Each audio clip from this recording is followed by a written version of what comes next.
What up, peeps? MuaHaHa coming at you back from vacation. I know it's been a long time, I think maybe even 3 weeks since I put my last video up, and I do not intend for that to be a regular occurrence. But hey, you're on vacation. What are you gonna do? You do what you do.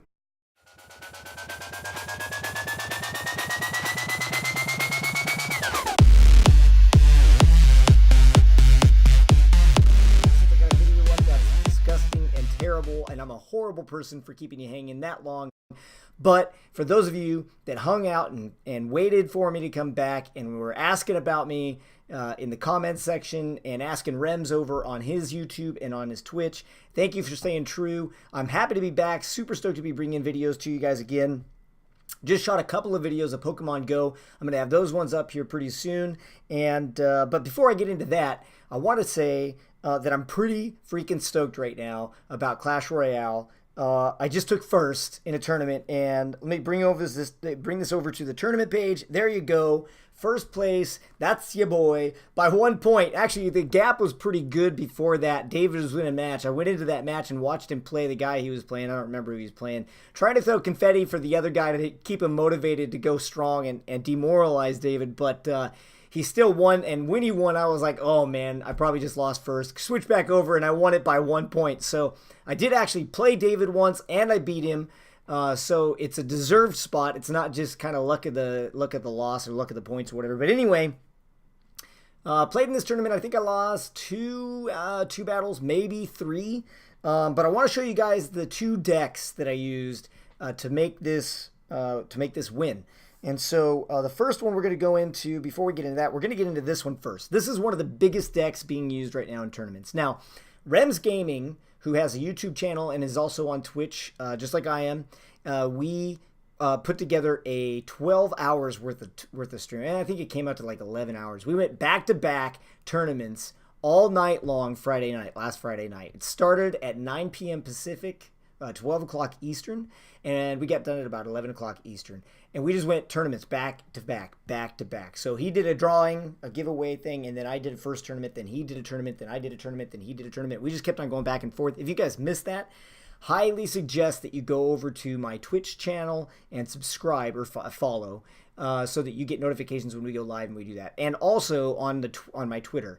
I announce on my Twitter, as does Rems, when we're going to be doing tournaments and when we're going to be on Twitch. So if you missed out on that, you missed out on us giving away a ton of cards. We did 7 tournaments total, and one of them was a 500-man tournament, or a 300-man tournament. No, 500-man tournament. One or the other. I think it was like a 500-man tournament. Anyway, it was like a 20,000 gem tournament. So the last one we did was a 20,000 gem tournament, and it blew up. We were getting followers like crazy. It was a blast. Anyway, in watching all of those tournaments, playing against some of the best people I've ever played against, this deck right here was so strong and so often used that I was like, okay, obviously, I need to learn this deck. Now, I'm not going to lie. I struggled hard with this deck. I could not get the mechanics down for a while. So maybe that's just me, or maybe it's a deck that requires a lot of practice. There's my voice, which I lost because of all the stream. And so anyway, it took me a lot of practice to get this deck down, but I finally got the mechanics down enough to win a tournament. This is not the only deck I used during the tournament. I used this to basically build up. I did take first with it and then drop down for a little bit. Then I changed decks. So I'm going to go over both the decks so that you guys know what's up. We're going to get into some replays real quick. What am I doing? That's not where I want to be. I want to be over here. So let's look at the list real quick and see how many losses I actually took. There's 1, 2 back-to-back losses. I think that's when I changed. I decided, yep, this isn't working.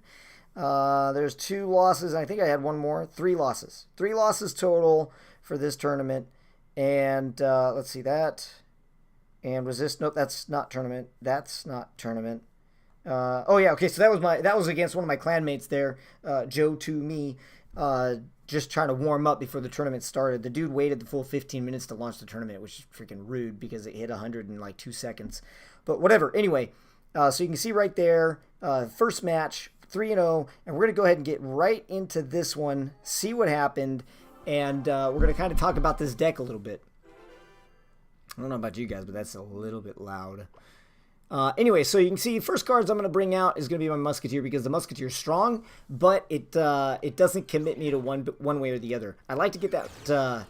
I like to get the Valkyrie out in front of the Musketeer, but the only time I do that is when I know that I'm going to get it all the way. Now I tried to get my Mini P.E.K.K.A. behind the Valkyrie for that push because the Valkyrie's so tanky, but I was able to get one shot off.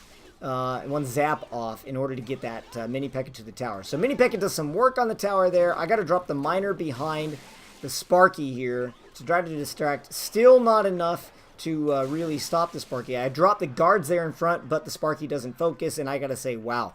Drops my tower down to 1, 2, 3, 4. I declare a thumb war, and so right now it's looking like 50-50, you know, may lose it, may win it. Of course, again, this is first time I'm really bringing this deck into the tournament. His Sparky does manage to get a hit off on my Musketeer there, which I wasn't too stoked about, and drops my right tower down to 1045. I'm still winning on tower damage, and as you can see, I got 1 bar, almost a full bar elixir lead over Weezak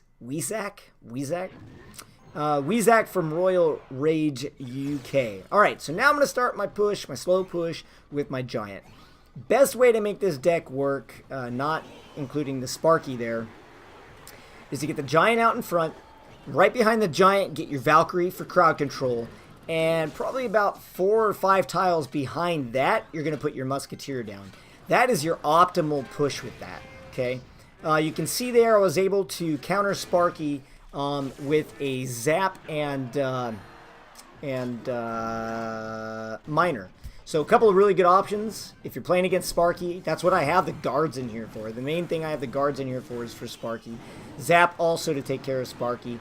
But a couple other options is Miner and Zap. So if you click Miner to drop him right by where the Sparky's going to be, and then Zap just before he surfaces, good counter for Sparky. There you go. You see the 3 crown right there.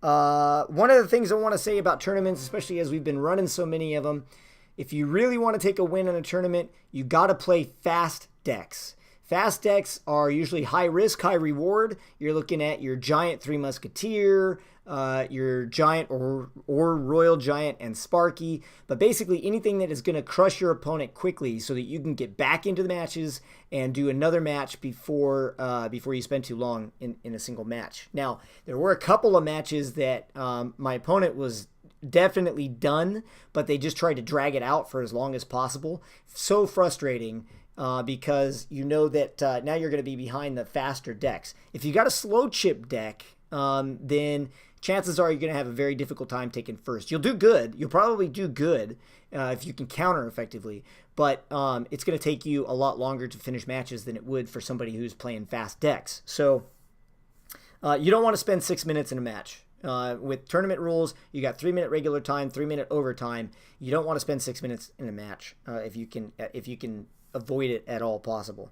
All right, let's pick another one here. Let's see. Let's get up a little bit further so that we can see when we were going against some better players. We're going to look at this one against Preston from Mutiny. And so Preston up top, he's a level 9, and MuaHaHa, that's me, down on the bottom from Genesis, representing the Genesis Clan of Clans. We call them Clan of Clans, or we call them, I don't know, Fraternity of Clans, maybe? All right, so I dropped the Musketeer on the right. He takes the opportunity to rush in and do some damage. It was a pretty good opportunity for him, and usually would have worked, but I had my Mini P.E.K.K.A. and my Spark, or my Zap, ready. And so Mini P.E.K.K.A. takes care of that. He had that a lot. Actually, a lot of decks that I'm seeing are doing that kind of trifecta with the Hog and Hog Valkyrie Poison, which used to be Hog Valkyrie Freeze, or Hog Goblins and Freeze. Anyway, new little twist on that I'm seeing a lot of in tournaments is the Hog Rider with the Ice Spirit. They put the Ice Spirit right behind the Hog Rider so that whatever tries to counter the Hog Rider gets frozen and is stuck there while the Hog Rider moves around. So usually you're countering your Hog Rider with your Barbs, or you're countering a Hog Rider with Mini P.E.K.K.A.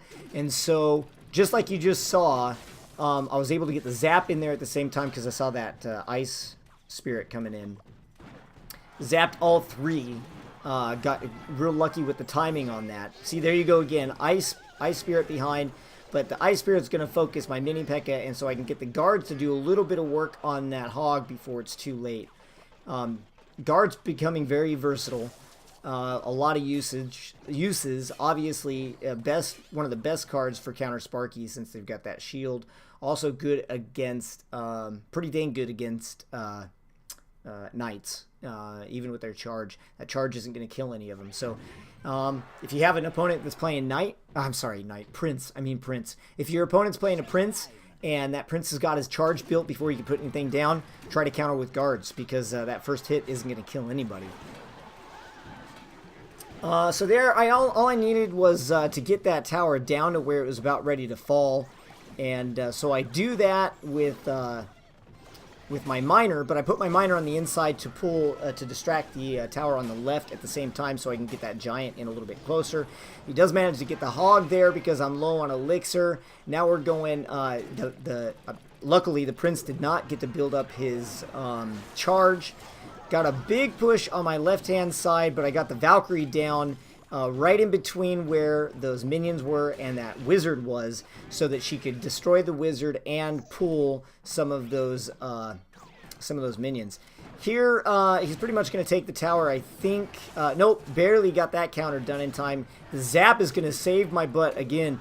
Zap being that very versatile card. I put the miner up there just in case he's going to drop something on the bridge so that he can distract, and I just barely neck away with that one.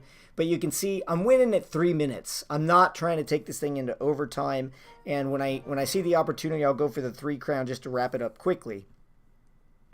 All right, so let's go into Armando. Armando was sitting at number 1, and he countered my deck very well. Let's look at how he defeated it, and then I'm going to show you the deck that I came out with after that, which I brought up against Armando at the end. Armando was the last match I played, and I beat him. Which launched me into first and pushed him way down on the map. Obviously, he's an angry guy. He's just an angry guy. So anyway, this is what happens. When I start seeing that my deck gets countered a lot, I switch it up. That just means that I'm facing a meta that... actually, let me say this. If I know I'm playing well, there's the push right there. That's a very strong push coming in with the Valkyrie, the Giant, and the Musketeer. I'll tell you one thing that'll shut it down real quick: Fireball.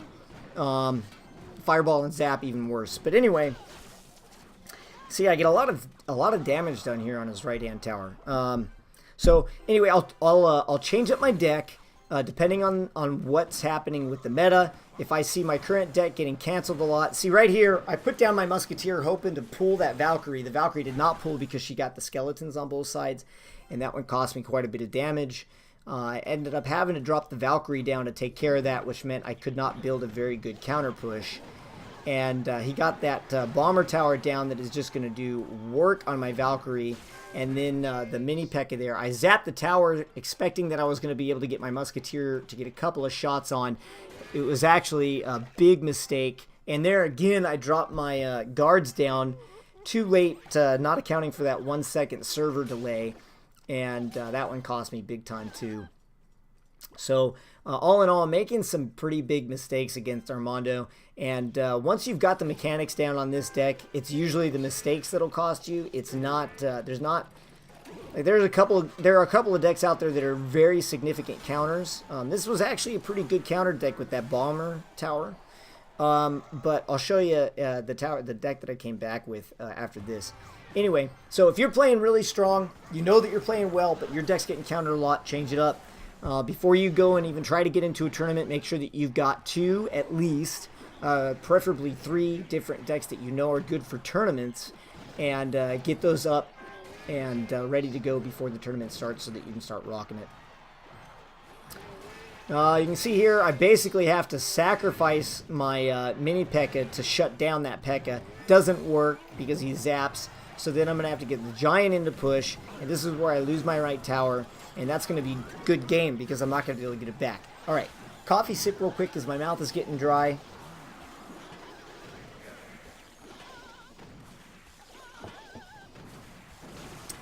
So all in all, we got real close. Now we're even on towers. But once you lose one tower and your opponent's playing Royal Giant, you're toast, man. It's so tough to come back from. You can see Mini P.E.K.K.A there. I gotta pull the Mini P.E.K.K.A again with the Giant to try to keep him off my tower, which is gonna cost me a lot of hit points off my Giant, and that means my Giant's not gonna be able to get to the tower to get anything done. You can see he doesn't even make it halfway into his field before he's squashed. And here comes the next Royal Giant. And he's just going to keep dumping Royal Giant on me at this time. At this point, once you get into double elixir, Royal Giant's pretty easy to pull out. And if you can spam RG, then the game is yours. Really good psychic errors there. Drop my guards down quick, preventing them from getting the amount of damage they need on both characters. They are able to take out the Mini P.E.K.K.A. That would have been the end of me. And here comes the Valkyrie and the Royal Giant, and I think this is going to be a good game. There's no way I'm going to be able to shut down that Royal Giant fast enough. I do zap, but he zapped too, and with just a fraction of health left, he takes out that last tower. I'm usually very good friendly player in these matches. I try not to laugh at people too much unless they're playing if they're playing a J-hole deck like the Loon Hog. Oh. If they play Loon Hog and I beat them, yeah, I laugh at them because it's almost like playing the Mortar. Okay, so I guess Armando wasn't my last match, second and last match, but I'll show you. I brought out the Royal Thunder deck. Yep. So Royal Thunder deck, which I got the idea from Rems. His YouTube channel has a page dedicated to the Royal Thunder deck. I don't remember who he said he got the idea from, but anyway, if you haven't checked out Rem's video, please go and do so on his YouTube channel and look at his Royal Thunder deck. But this is the one that, so you saw the match I just played against Armando. He's still playing the same cards. And so we saw each other. He was probably expecting me to play the same hand that I had before, but I changed it up, and that's important to do. Your really good players in tournaments will take note of what deck you had, so the next time they face you, they can look real quick and say, okay, this is what he had. Now, in a 1 hour tournament, not so much, but when you get into the bigger tournaments, they do, because you have a little bit more time to do so. Really good counter for my Mini P.E.K.K.A there. The Witch just stomps Mini P.E.K.K.A as long as she's got those skeletons out in front. But here comes my slow big push. Got Sparky up in front, just going to throw my arms back and watch him and Royal Giant do his work. And, yeah, hey, Armando, Mr. Royal Giant player there. Sucks to have some of your own medicine thrown back at you, but that's just what's going to happen. Sparky does manage to get that Ice Wizard taken care of real quick so I can get a couple of shots off with my Royal Giant. And now I am ahead on tower damage, but just barely. And I don't know exactly what he's going to come back with, so I go ahead and throw down another Elixir Collector. To be honest with you, if it's a high pressure match, if my opponent's putting down a lot of cards pretty quick, I'll usually only throw down one Elixir Collector, and then I won't throw down another one because I need the opportunity to get some damage done. So there, perfect opportunity. Got the Mini P.E.K.K.A and Knight down to counter that Royal Giant. If I have the opportunity, if I've got Mini P.E.K.K.A down, I try to throw down the Knight to get in front of him, so I can get the Knight's tankiness and that glass cannon power from the Mini P.E.K.K.A behind him. He's going to try to push in and take that right tower. He's got a heck of a push coming in. I'm going to put down my Mini P.E.K.K.A, and I think I do Fire Spirits. Yeah, Fire Spirits there to try to take out some of that crowd and get the crowd control done. Of course, I got a huge push going on the left-hand side, able to get that Sparky to fire before he takes a swing at my Mini P.E.K.K.A, and that's going to really help out right here. The Valkyrie does manage to get one shot. Valkyrie can take a full shot from Sparky at tournament level, so something to kind of keep in mind. Get the Fire Spirits down to try to do some crowd control and take care of that Witch. Not quite enough to do it, but doesn't matter because the damage has been done. And he's coming in. I'm not going to let him have that tower, though, as much as he would like to. Not going to let him have it at all. I don't think that has any difference on trophies, but whatever. You can see that's how I turned it around. So, those are the two decks that I used. I have a third deck in my pocket in case those start going south. I'll show you that one real quick. That's this one, and basically the idea here is, and this is the one I'm using a lot for a regular play also, put the furnace in the bottom right or bottom left corner, and as soon as those fire spirits start making their way up to the bridge, that's when you want to drop your Royal Giant, because they're going to try to, unless Mini P.E.K.K.A. will still be able to take out your Royal Giant pretty easy, but your Barbarians are going to take a lot of, your opponent's Barbarians are going to take a ton of damage from those fire spirits before they're able to wipe out the Royal Giant, which is a plus. And unless my opponent has Poison or Fireball, I'll get 2 furnaces going on one side at a time, and it works out pretty well. Anyway, those are the decks I'm using. You can see I'm also sitting on a giant chest, which I'm pretty stoked about. Still got a lot of gems sitting up there in the right-hand corner. And where do I spend those? Where do I spend them? On tournaments for y'all on Twitch. So if you haven't followed me on Twitch, get there and do it. If you haven't followed my Twitter yet, get there and do it so that you guys can get in on some of these tournaments. Password protect them all, and the only place I put out those passwords is on Twitch. So that's going to wrap it up for today. Hopefully you guys can play those decks and have some success. Let me know how it's working for you. Thanks for stopping by, and thanks for hanging out so long. For waiting for me to get back from vacation. It really means a lot to me, the guys that have stuck around and not abandoned the channel after being around gone for so long. Promise will not happen very often. I do have some vacation. Whenever I have a vacation, it's kind of hard to do. I try to spend a lot of time with my family because I don't get to spend a lot of time with them during the week.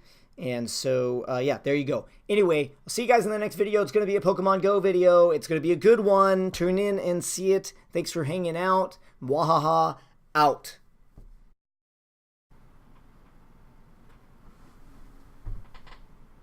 You're still here? It's over. Click the subscribe button and pick another one of these videos. Well, go on. What are you waiting for? I don't have anything great to show you. Just click the subscribe button. All right. You've given me no choice. Don't say I didn't warn you.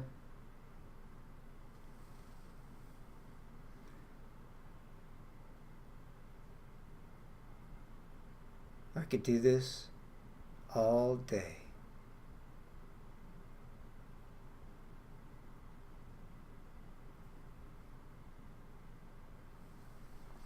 Click the subscribe button and choose another video.